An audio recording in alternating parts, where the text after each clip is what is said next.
Me to me ക്യാമ്പിൽ പങ്കെടുക്കാൻ എല്ലാ മാസവും വരാറുണ്ട്. അപ്പോൾ ആദ്യമായി കോഴ്സ് ബ്രീഫിംഗ്, അതായത് നമ്മുടെ ക്യാമ്പിൻ്റെ ബ്രീഫിംഗ് പറഞ്ഞു തന്നു, ഗുരുജി പറഞ്ഞു തന്നു. പിന്നെ സ്വാമി അമ്മ അത് വിപുലീകരിച്ച് പറഞ്ഞു തന്നു. അതിനുശേഷം കബീർ കെ ദോഹെ, സ്കൂളിൽ പഠിക്കുമ്പോൾ കബീർ കെ ദോഹെ നമ്മൾ പഠിക്കാറുണ്ട്. ഈ 2 വരിയെടുത്ത് പഠിച്ചിട്ട് ആഴ്ചയിലാഴ്ച സാർമാരെ പറഞ്ഞ് കേൾപ്പിക്കുക. അതിനെക്കുറിച്ച് മനനം ചെയ്യാറൊന്നും ഉണ്ടായിരുന്നില്ല സ്കൂളിൽ പഠിക്കുന്ന കാലത്ത്. പിന്നീട് അദ്ദേഹം ഗുരുദാസ് ജി ഇത് പറഞ്ഞ് തരാൻ തുടങ്ങി. ആദ്യം ക്യാമ്പിൻ്റെ തുടക്കത്തിൽ തന്നെ ഗുരുദാസ് ജിയുടെ കബീർ കെ ദോഹെ പറഞ്ഞതാണ്. അപ്പോൾ ആ കബീർ കെ ദോഹെ മലയാളത്തിൽ അർത്ഥം പറഞ്ഞു വരുമ്പോൾ ഗഹനമായ അർത്ഥങ്ങൾ കേൾക്കുമ്പോഴേക്കും പിന്നെ അത് കൂടുതൽ പഠിക്കണമെന്ന് തോന്നും. 1 മാസം നമുക്ക് തികയില്ല അത് പഠിക്കാൻ വേണ്ടി. ഒരു 15 ദിവസം കൊണ്ടെങ്കിലും അത് പഠിക്കുകയും പിന്നെ അതിനോടനുബന്ധിച്ചുള്ള പദ്യങ്ങൾ പഠിച്ചെടുക്കുകയും ചെയ്യുക. ഒരു നിരന്തരം ഒരു പഠനം നമ്മളിൽ ഉടലെടുക്കും. അതിനുശേഷം നമുക്ക് ക്യാമ്പിൽ പലതരത്തിലുള്ള പാട്ടുകൾ കേൾപ്പിക്കും. ഭജന അതെല്ലാം കേൾപ്പിക്കുമ്പോഴേക്കും മനസ്സിനൊരു നല്ല സന്തോഷമാണ്. അടുത്തിരിക്കുന്ന ആരാണെന്ന് പോലും ചിന്തിക്കാനും, അടുത്താരെങ്കിലും ഇരിക്കുന്നുണ്ടോ എന്ന് പോലും അറിയാതെ നാം ആരാണെന്ന് പോലും ചിന്തിക്കാൻ സമയം കിട്ടാതെ നമ്മൾ ആത്മാനന്ദം അനുഭവിക്കുന്ന നിമിഷങ്ങളാണ് പോകുന്നത്. 5 മണിക്കൂറൊക്കെ എങ്ങനെ കഴിഞ്ഞെന്ന് പറയാൻ പറ്റില്ല.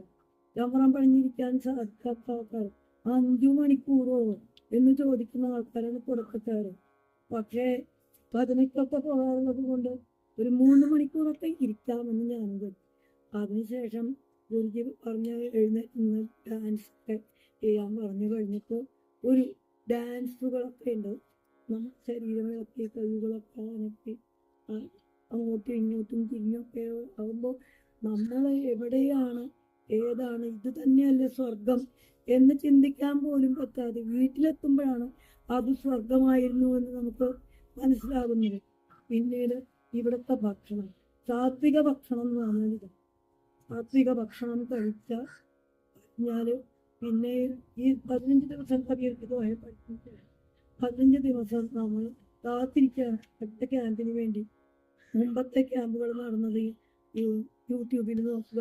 അപ്പോൾ അവിടെ ആളുകൾ എന്തെല്ലാമാണ് അനുഭവിക്കുന്നത്, അവരുടെ മുഖഭാവം എങ്ങനെ, എനിക്ക് തോന്നുന്നത് പോലെയാണ് അവർക്ക് തോന്നുന്നത് എന്നെല്ലാം മനനം ചെയ്യാത്ത കുടുംബങ്ങളാണ്. അതൊരു ധ്യാനം തന്നെയാണ്. 1 മാസം ഒരു ധ്യാനം തന്നെയാണ്. അങ്ങനെ നമ്മൾ ധ്യാനത്തിൽ മുഴുകാൻ തീരുമാനിച്ചത് അത് തന്നെയാണ്.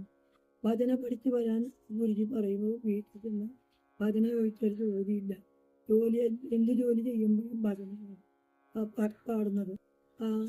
പുഞ്ചിരിച്ചുകൊണ്ട് പാടാൻ പറയുമ്പോഴാണ്, ഭഗവാൻ നിൽക്കുമ്പോൾ നമുക്ക് എങ്ങനെ പാടാൻ പറ്റും എന്നുള്ളൊരു ഭയം വരുമ്പോൾ, ചിലപ്പോൾ മിക്കവരും ചോദിച്ചിട്ട് ഞാൻ മനസ്സിലാക്കിയിട്ടുണ്ട്, ഭയപ്പെടേണ്ട, ഗുരു നിന്നോട് കൂടെ, ഭയപ്പെടേണ്ട, നിങ്ങളുടെ സുഹൃത്തുക്കളൊക്കെ നിങ്ങൾ തന്നെയാണ് എന്നും പറഞ്ഞ് അങ്ങനെ ഒരു മനസ്സ് ധ്യാനാവസ്ഥയിലേക്ക് കൊണ്ടുപോകാൻ ഈ ക്യാമ്പ് കൊണ്ട് കഴിഞ്ഞു എന്നുള്ളതാണ്. ഈ 3 മാസം ഞാൻ അറ്റൻഡ് ചെയ്തു. 3 മാസം കൊണ്ട് എനിക്ക് മനസ്സിലായത്, നീ ഒരിക്കലും മുടക്കരുത്. എല്ലാ മാസവും എൻ്റെ ജീവിതകാലം അന്ത്യം വരെ ഈ ക്യാമ്പിൽ പങ്കെടുക്കണം. ആത്മാർത്ഥമായി ആഗ്രഹിക്കുകയും സ്നേഹത്തോട് വിശ്വസിക്കുകയും വരാൻ പറ്റുമെന്ന് വിശ്വസിക്കുകയും ചെയ്യുന്ന ഒരാളാണ് ഞാൻ.